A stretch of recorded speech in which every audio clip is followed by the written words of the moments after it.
these 12. The second thing I want you to see, not only the participants, I want you to write down the process. This is the heart of the message. This is the discipleship aspect.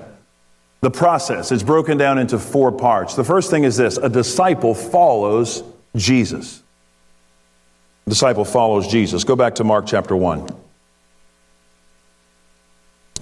Jesus said, "Come follow me," or "follow me." Notice what Jesus is saying here.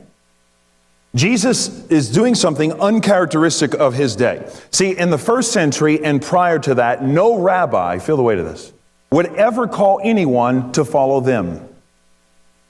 The rabbis in the first century called people to follow the Torah, to follow the Word. No one would ever think of calling someone to follow a man. Now, the reason Jesus could say that is John 1:1. He tells us, "In the beginning was the Word, and the Word was with God. The Word was God. The Word became flesh." What he's saying, in essence, is, come follow the Word, but the Word has become a man. You see it?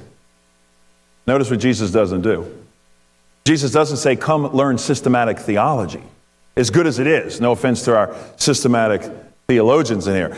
Jesus doesn't say, "Come, let's reason between Calvinism and Arminianism." Notice he doesn't do that. "Come, let's reason about justification and sanctification and glorification." He doesn't even say, "Come learn from me and let's talk about how the world began. Was it 7 literal days or was it 7 million years?" He doesn't say any of that. He doesn't say any of that. This is what Jesus says. Come in real close.